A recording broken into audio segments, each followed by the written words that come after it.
for a very long time, boards were not asked to be representative of the people who they serve, the communities in which they operate, or their larger stakeholder base. So, kind of like the government, when the government doesn't represent the people, the government starts making all sorts of decisions that don't always reflect the needs of all the people. Welcome to a special edition of The Ripple Effect. I'm Dan Loney. In honor of Juneteenth this month, Senior Advisor to the Dean for the Coalition of Equity and Opportunity, Kenneth Shropshire, will be your special guest host. In each episode this month, Ken and Wharton faculty are focusing on the critical themes of diversity, equity, and inclusion. We'll be covering a diverse range of topics, bringing you the latest insights and knowledge that you could apply to your life and work. So get ready to dive into this special edition of The Ripple Effect with guest host Ken Shropshire. Well, the topic of diversity, equity, inclusion has so many different facets to it. One, though, is how corporate boards are thinking about these topics as we move forward. Pleasure to be joined by Stephanie Creary, who's an assistant professor of management at the Wharton School, and as well our friend Ken Shropshire of the Wharton School. And Ken, let me start with you because the larger scale, the role that the board has in really kind of getting this process set and rolling becomes a very important one, doesn't it? Oh, it really does. So the board can apply pressure, can move forward regulations or whatever new standards a company might want. Well, we see a lot of this in a lot of different areas. We might see it in cybersecurity or whatever else. And boards can be silent on this, or they can go full speed ahead and make it their major issue. So I'm anxious to speak with Stephanie about her extensive work in the space and to see if we can help leaders out there and board members out there on doing better. Well, and as I said, Stephanie has just a wealth of knowledge in this area, so I will let you two have your conversation. A pleasure to be joined, Stephanie, having you back on the show. Thanks for your time today. Thanks for having me. Thanks, Dan. Stephanie, my good friend. Yes. Good to hear you. Good to see you. This is the old and the relatively new. But Stephanie and I have become great friends and colleagues in our short time of knowing each other. And Stephanie, before we talk about boards as a primary focus, I was thinking about kind of the old school, new school. Kind of thinking about this, and before me there's emancipation, Reconstruction, equal protection. Even before me too are the World War II kind of activities that took place. And then you got Brown versus Board. You've got the civil rights kind of laws that happened in the early 60s. Then we've got the affirmative action kind of moment, and then we have the retrenchment from affirmative action. We have kind of this negative period. And then George Floyd was kind of this moment forward. Where are we now in this whole DEI space as we're characterizing everything, which could be a whole nother show about what we should characterize this whole space as. But where are we now? And then we'll talk about boards. Yeah, so Ken, we're in a really interesting time. I think if you were to ask me this question in 2017 when I arrived at the Wharton School, I would tell you that the students who I teach, who you had taught, believe that we didn't have a race problem in America still, and certainly that wasn't a problem. Race wasn't an issue that we needed to discuss outside of the U.S. borders, and so that was 6 years ago. And so I would say that there had been previously a lot of indifference amongst citizens in the U.S., around the world, and certainly amongst companies in taking up topics of race. So I would say if you were to draw a graph based on the things that you talked about, there's sort of an uptick at key points in time, key moments around civil rights legislation, et cetera. And then I would say 70s, 80s, 90s, I think we would start to see like a swing in the numbers of activities that corporations were engaging around this topic, schools, et cetera. And so, the interesting part is the first movement, if you will, was around 2014 and 2016.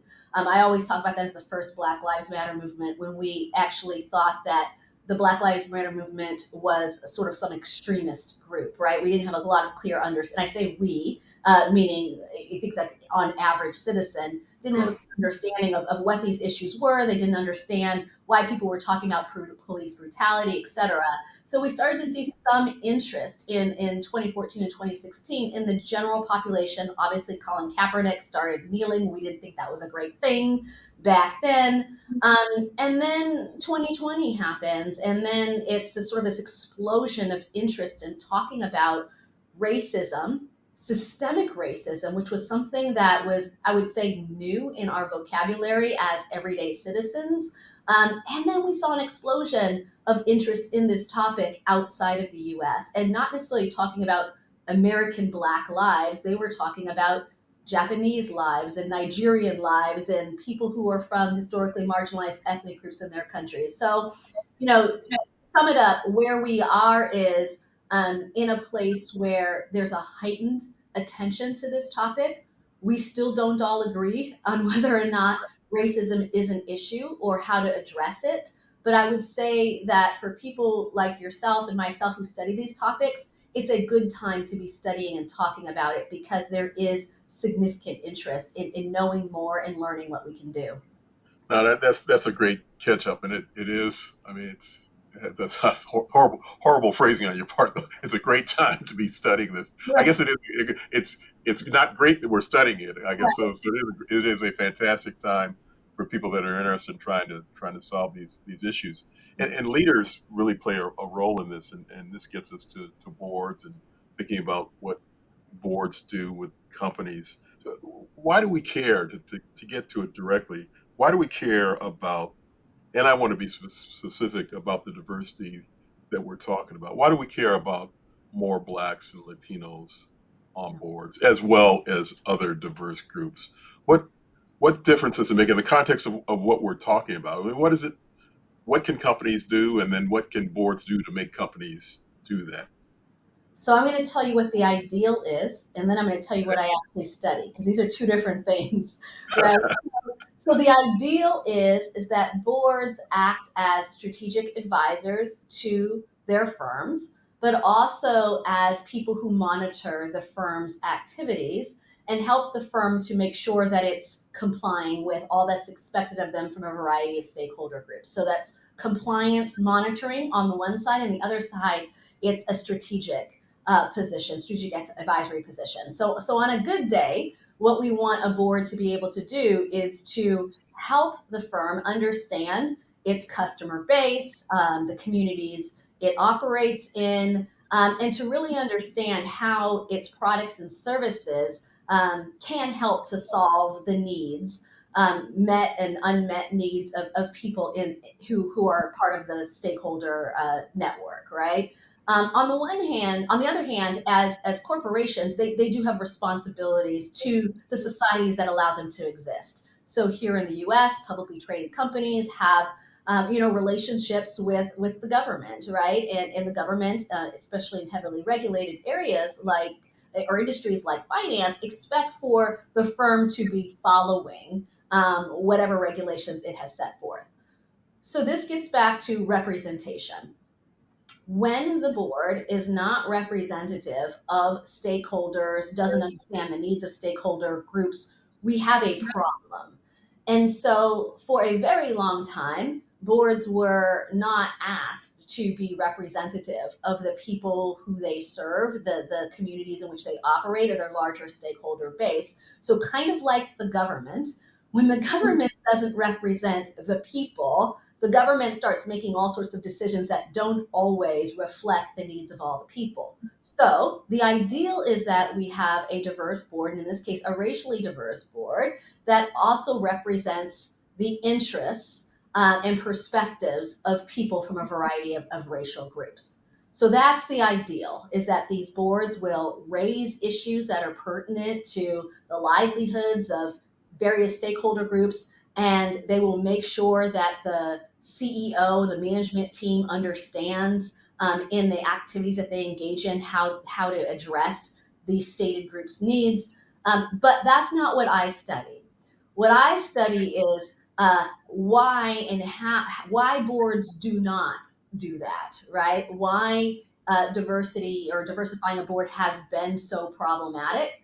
Why is it that even if you have a diverse board, they may not necessarily engage in activities that meet your needs or my needs? And so, yeah, I think it's a conversation that I hope to continue to build through my own research. I think the conversation about board diversity has spent a lot of time focusing on getting a more diverse board will help us to perform better without fully understanding what the mechanism is that would explain that.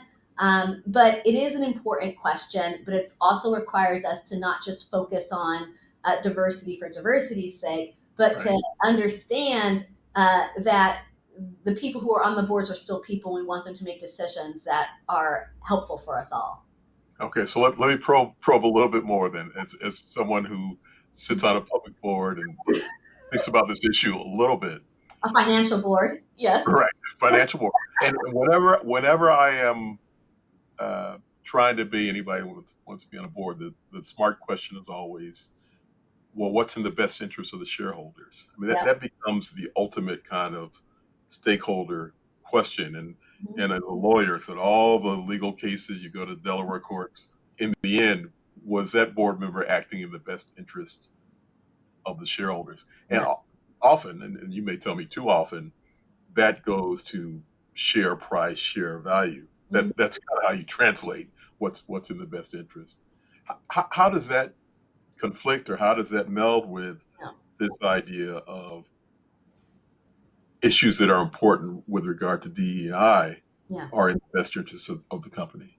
Yeah. So in the last few years, big institutional investors like BlackRock and State Street and Vanguard have made the topic of board diversity one of their greatest priorities.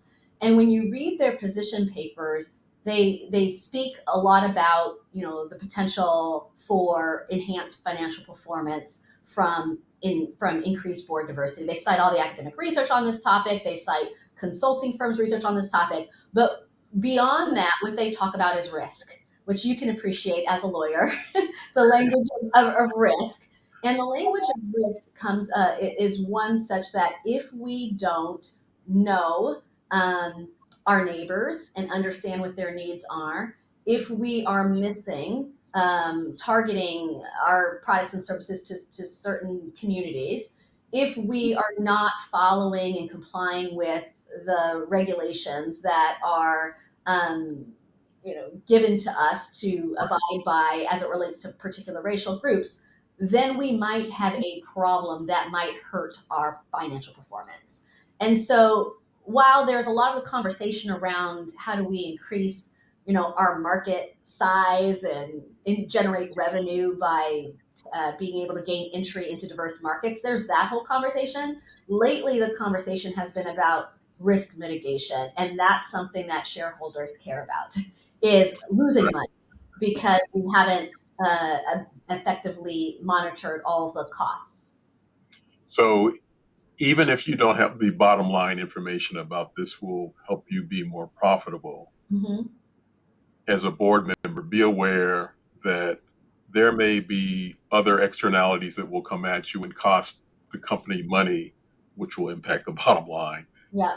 You don't act positively in these ways. And this gets captured not only in this DEI kind of conversation, but also in the ESG conversation, the S of the ESG conversation. How you mentioned some big name companies, enterprises that are aware of this and highlighting this. How universal is that understanding now in your work, in your conversations? Are you enlightening companies to the broader concern, or is it something that seems to be in the atmosphere? Yeah, so I was so before coming to Wharton, I was a professor at Cornell, and one of my students who ended up working with me on a variety of research projects moved on to State Street as State Street Global Advisors, and he works in the unit that has put out all this guidance to firms on what they should be doing. Initially, it was around gender diversity several years back, and then more recently was around racial diversity. So Ryan and his team and I have had a number of conversations. They've interviewed me and a number of other people who you probably know who are on boards to talk about, like, what does this conversation look like? What's an institutional investor's role in it? And because Ryan was my former student, he has come to Wharton, and he has actually come in and sat in on my diversity classes and actually taught our students. And the interesting thing is we have another student at the Wharton School in our MBA program who used to work in Ryan's same role at Vanguard. And so this past fall, it was interesting to hear them talk about their shared responsibilities around meeting with board chairs and helping them to understand why this topic was important and why they should continue to keep topics around diversity, racial equity, gender equity at the top of their conversation. So I would say, from the perspective of big institutional investors, yes, there's certainly a lot of attention. Now, they're not the only investors, but they do tend to hold. I mean, think about, as Ryan explained to me, think about we don't have a 401k, we have a 401(b), but you think about your retirement plans and who's managing that money. Those are the folks, those are the entities that are going and meeting with board chairs to say, hey, what are you doing with people's retirement monies? And are you paying attention to ESG and DEI and racial equity? How is the company doing? And is the board actually doing its job to hold the company accountable? So from our perspective, or from my perspective, when I see the big institutional players doing so much of this work, I think that it's it's an indicator of its prominence. But in my own daily activities, working with my former student, who is obviously a professional doing amazing work around this, and then meeting people in our own MBA class who have also taken up the role. The last thing I want to say about this is, when you were talking about history, and I started thinking about generations, I'm a Generation Xer, right? So I'm kind of in between, I would say, a generation of one type of activism and another type of activism. And Ryan, he will define himself as a white American male, which I find super fascinating, given I think about who traditionally tends to take up these issues. Ryan is also in his late 20s, as is the average age of our MBA students. And the MBA student who was also taking up this issue around racial equity at Vanguard was a white female. And so for me, as a Generation Xer, watching who's actually doing this work and who's trying to hold the boards accountable, it's not people who look like you and me, Ken. It's actually people who are in their late 20s and white Americans who have strong sentiments around this topic's importance. Well, and that's the question I want to ask you before we start to close out. Because I was in the New York Times recently, there was a discussion about a new dictionary that Skip Gates, Henry Louis Gates, has coming out on the African American language, some stuff. And it's got all these terms that I kind of chuckled to myself as I heard some of them that are not broadly known to the rest of the world. But the one that may or may not be in there is, as you were saying, as I was thinking about, good white folks. And he kind of has framing like this. Yeah. And when I think about that, and this is, within the culture, white folks that are doing good stuff, that are down kind of as you're describing. So knowing that can happen, going back to the beginning of this conversation, how important, or what kind of signaler is the diversity of the board that this work will actually be done? I mean, can't the board be peopled by good white folks, or Ryan, and as we're describing this? And how important is it, just as a proxy, to have a diverse board? Yeah, it's certainly a question that I'm asked a lot, especially now that we have this new generation that has done a lot to begin to understand the lived experiences of other people. So that is so important. And I will talk about these folks as allies, right? A whole lot of my work, including my work on board diversity, the academic side of it, is looking at allyship and how that happens and how that works and why that's important on board. So it is so important that allies like Ryan and this student who's a Wharton MBA student exist, and that they are talking about these issues. But that's not a replacement, or that's not a substitute for people who actually come from these communities, have these backgrounds, have these experiences, who are reflective of these subsets.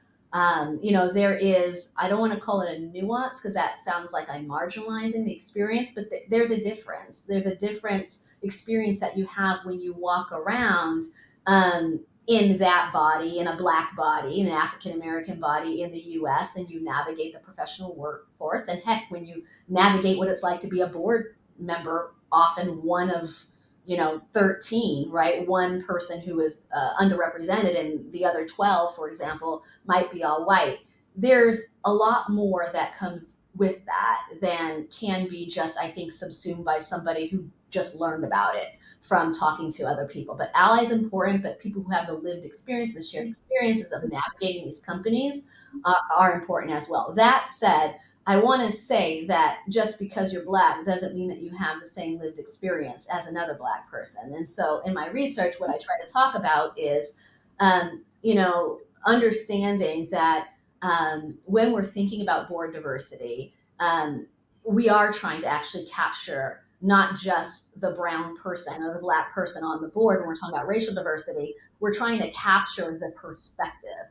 And so let's say, for example, I'm probably gonna get in trouble when I say this, it is great if everyone on our board got their MBA from the Wharton School, right? Lots of us would be really, really, really happy.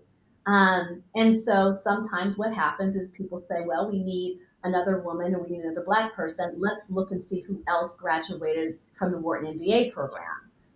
So while that's nice, it actually hasn't truly created, in many cases, the diversity that the board is seeking, because that network is small. They've probably been taught very similar ways of thinking about businesses. And so I think one of the next stages for companies today is when they're thinking about recruiting a diverse board, to step outside their alma mater network, right? To step outside their client network and to really try to find people for the board who are not only on the surface different because they have different color skin or they have a different gender identity or whatnot. It's also to think about, when we're recruiting a diverse board, we want everyone to bring different things to the table. And that's where I think the set of opportunities are for boards today. So Stephanie, it's so exciting to speak with you. It's so reminiscent of your professor, David Thomas, who started the Wharton School with me so many years ago. So I am glad to have his presence here in your form, in your unique way. Yeah. It's also just the big takeaway for me is this idea of thinking about the task of the board member, demographics being important. I also think about, and this is not, shouldn't leave this as the last thought, but it just reverberated with me as you said it. I think about,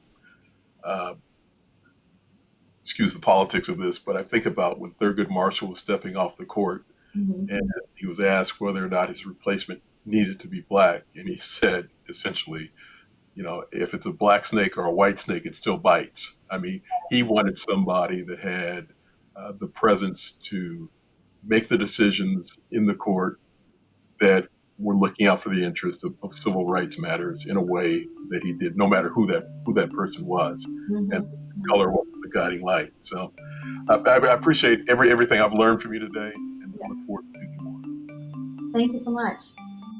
Thank you for listening to The Ripple Effect. We hope you found this episode informative and engaging. Don't forget to subscribe and leave us a review so that we can continue to bring you the best insight from the Wharton School.